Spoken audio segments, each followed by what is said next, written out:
En un ratito vamos a repasar las portadas de los diarios, como lo hacemos habitualmente a esta hora, pero me quiero detener un segundo en lo ocurrido con un avión de Corea del Sur, de una empresa low cost, y una verdadera tragedia, donde de los 181 pasajeros y tripulación, de las 181 personas que viajaban en esta aeronave, solo dos lograron sobrevivir. Claro, hay muchas hipótesis que se manejan en relación a lo ocurrido y lo vamos a hablar con un especialista. Se habla de un posible impacto con un ave y un fallo en el tren de aterrizaje como las consecuencias del siniestro. Pero últimamente venimos compartiendo entre las principales noticias del mundo que varias aeronaves han tenido desperfectos. ¿A qué se debe? Es muy alta la probabilidad de chocarse con un ave, de tener un incidente de esta naturaleza en el aire. Se lo vamos a preguntar a Gustavo Jiménez, que es director del Centro de Instrucción Aeronáutica, ASG Training Center, instructor de vuelo y simulador, piloto de Airbus 330. ¿Qué tal, Gustavo? Un gusto tenerte al aire. Eduardo Bataglia te saluda. ¿Qué tal, Eduardo? Buen día, ¿cómo andás? Bueno, a ver, ¿qué tan probable es tener un incidente con un ave en vuelo? Es probable porque están en el aire eh, igual que nosotros cuando volamos, ¿no? Pero también hay un montón de medidas de control aviario que los aeropuertos ponen en marcha para evitar que las aves estén en la cercanía de las zonas de aterrizaje o por donde están volando los aviones. Depende de la política de control aviario de cada aeropuerto, vas a tener mayor o menor éxito al respecto. Ahora, que eso provoque un accidente, realmente lo que le pasó a Sully en el río Hudson, no le impactaron a un ave, una paloma o un halcón o una butarda, le impactaron los gansos canadienses de un regular tamaño que era una escuadrilla que estaba migrando. O sea que realmente lo que causa daño son cosas muy grandes que ingresan a los motores, ¿no? Que pueden dejarlos sin potencia el avión. ¿Se puede asignar también a controles relajados o los controles siguen siendo igual de exigentes y exhaustivos en cada una de las aeronaves, sean de bajo costo, aerolíneas de bajo costo o las tradicionales? ¿Vos te referís al mantenimiento de los aviones de las low cost? En general, sí. Sí, mira, la política que normalmente ocurre con las low cost es como, para poner una analogía con el auto, ¿no es cierto? Suponete vos te compras un 0 kilómetro y dentro de los 3 años antes de cambiarle la batería, cambias el auto, compras otro 0 kilómetro. Entonces, esos autos son de muy baja entrada al taller, para decirlo de alguna manera. Con los aviones pasan lo mismo.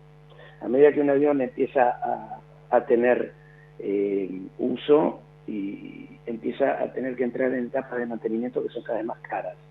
Entonces, para poner un ejemplo que a mí siempre me gusta poner, que es Ryanair, siempre tiene aviones 0 kilómetros volando.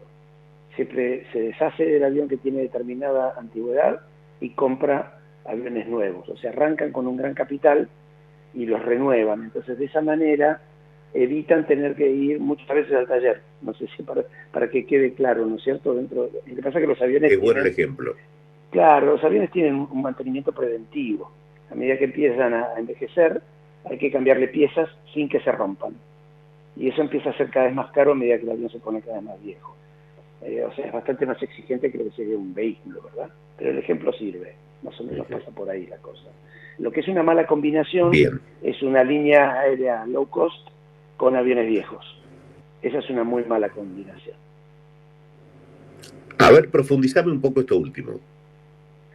Sí, yo tengo un sistema de mantenimiento tercerizado, o sea, yo lo llevo a otro taller, no tengo normalmente las líneas aéreas de bandera de todos los países, no para hablar del nuestro, sino que podemos hablar en general, entre las estructuras que manejan un centro de instrucción, manejan un centro de entrenamiento, un centro de mantenimiento propio, tiene su propia gente que arregla sus propios aviones.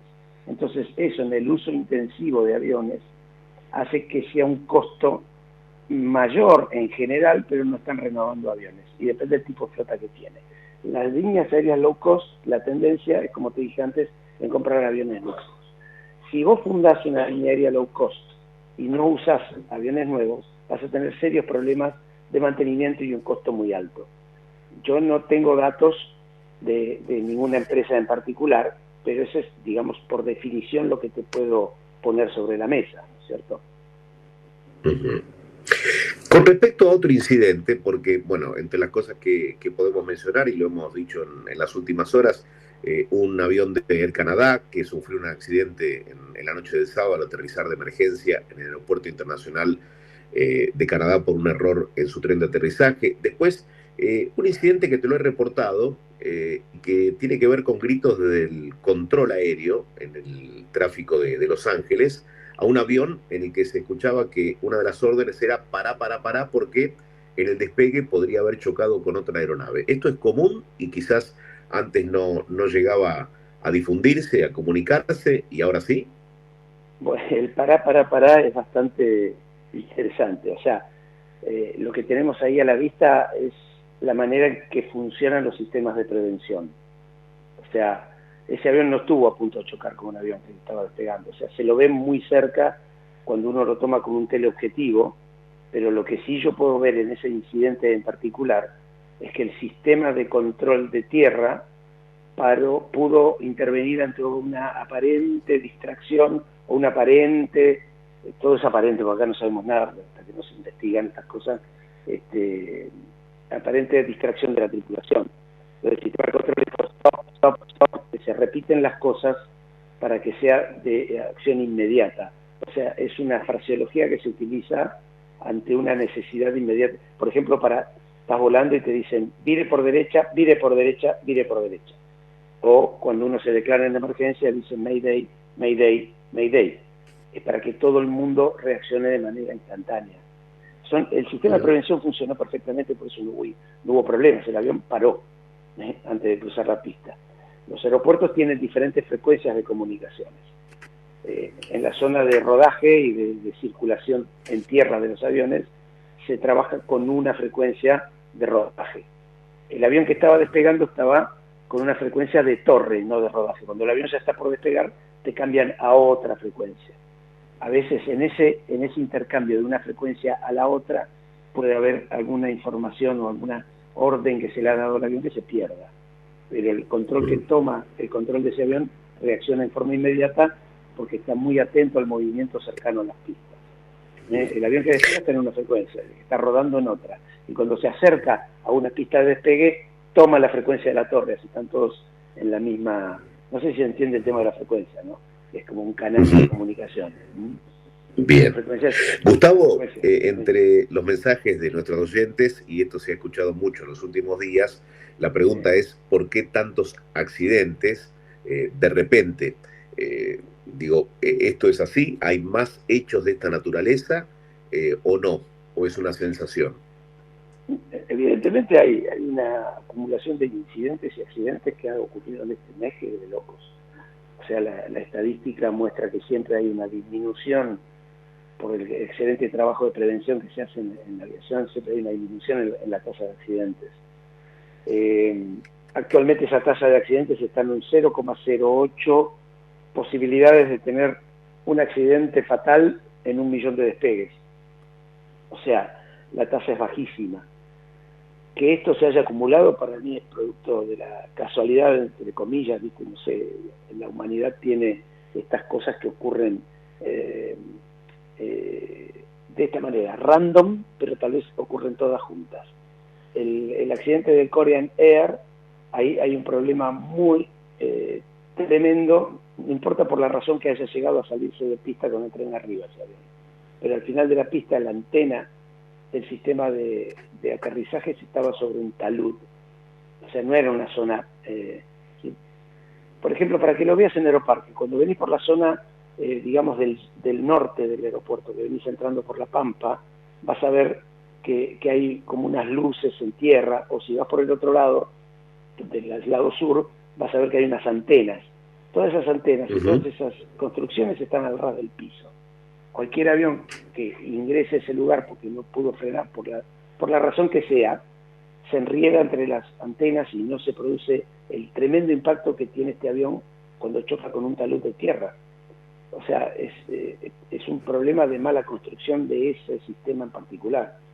¿Cómo se maneja la Bien. cosa en Corea del Sur? No te podría decir. Yo sé que la Federación Internacional de Aviación y FALPA o la OASI, de las especificaciones que se emiten desde la Convención de Chicago de 1945, es prácticamente mundial en los países que no son de atrás de la cortina, países que no son que están fuera de ese convenio. O sea, los sistemas de aproximación por instrumentos y todo tienen unas especificaciones para evitar accidentes como este. Este avión estaba aterrizando con tren arriba por alguna razón y salió de pista y le pegó al talud y se destruyó en ese momento. No se destruyó en el aterrizaje. Bien. Gustavo, ha sido un gusto hablar con vos en el aire de Millennium, ya cerrando 2024. Te deseo para vos y para tu familia un 2025 cargado de cosas buenas. Muchísimas gracias, Eduardo. Lo mismo para vos y tus oyentes. Te mando un cálido abrazo y un muy feliz año para todos. Felicidades. Pasamos por este momento en Millennium hablando con Gustavo Jiménez, que es instructor en un centro justamente aeronáutico, el ASG Training Center, donde se entrena a pilotos de Airbus 330. En ASG se forman pilotos profesionales con servicios de capacitación y excelencia en entrenamiento desde hace más de 22 años. Así que hablamos con una persona hipercalificada para referirnos a lo que muchos sostienen, el temor a volar. El índice de accidentes de los denominados trágicos es muy pequeño, inferior a lo que ocurre, por ejemplo, en transporte terrestre y marítimo. Así que sigue siendo volar muy seguro, aunque a todos nos inquiete ver la cantidad de hechos que vimos en los últimos